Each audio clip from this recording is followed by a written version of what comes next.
بسم الله الرحمن الرحيم. الرحمن علم القرآن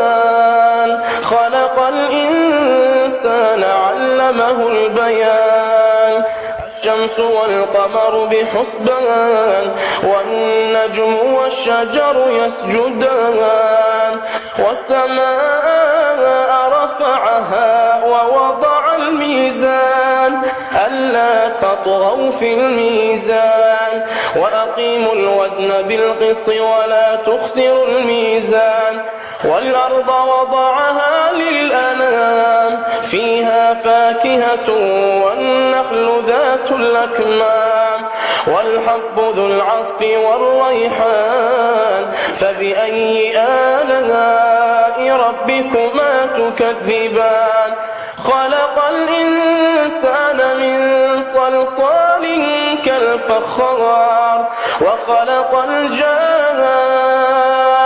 من مارج من نار فبأي آلاء ربكما تكذبان رب المشرقين ورب المغربين فبأي آلاء ربكما تكذبان مرج البحرين يلتقيان بينهما برزخ لا يبغيان فبأي آلاء ربكما تكذبان يخرج منهما اللؤلؤ والمرجان فبأي آلاء ربكما تكذبان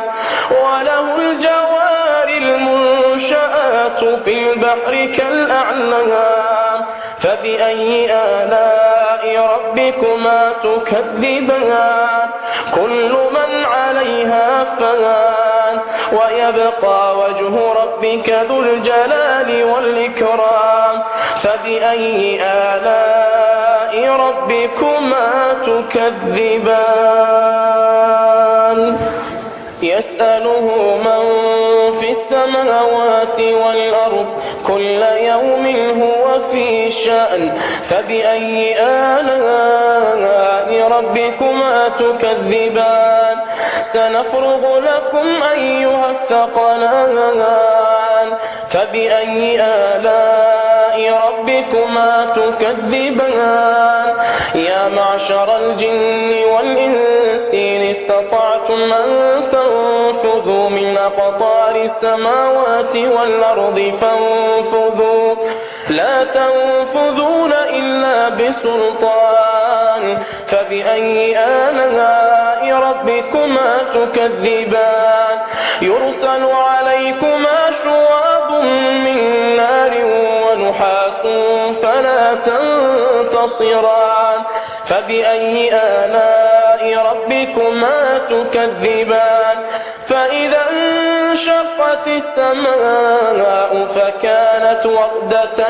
كالدهان فبأي آلاء ربكما تكذبان فيومئذ لا يسأل عن ذنبه إنس ولا جان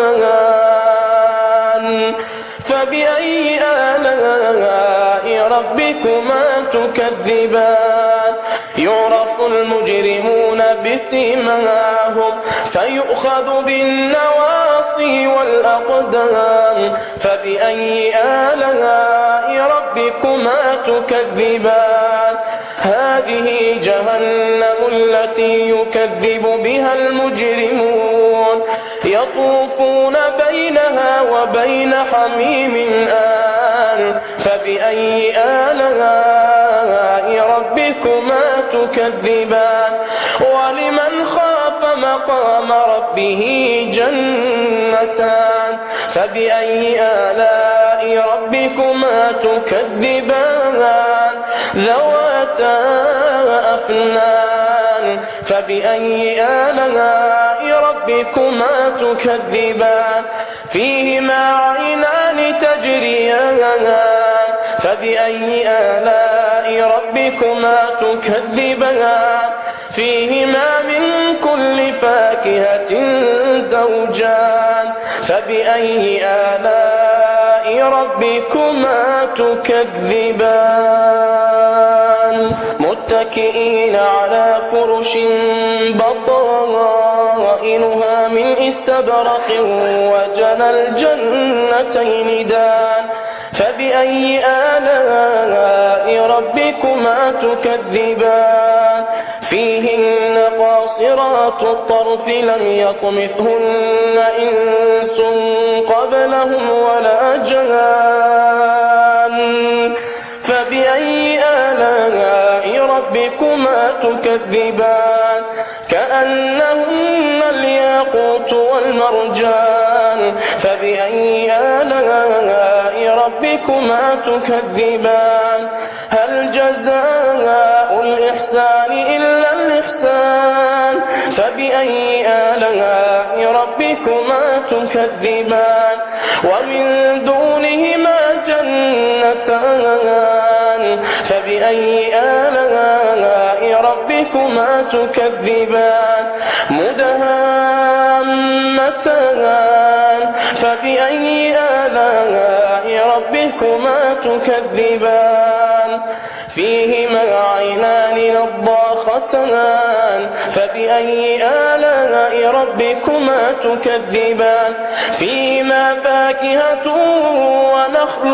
ورمان فبأي آلاء ربكما تكذبان فيهن خيرات حسان فبأي آلاء ربكما تكذبان حور مقصورات في الخيام فبأي آلاء ربكما تكذبان لم يطمثهن إنس قبلهم ولا جان فبأي آلاء ربكما تكذبان متكئين على رفرف خضر وعبقري حسان فبأي آلاء ربكما تكذبان تبارك اسم ربك ذي الجلال والإكرام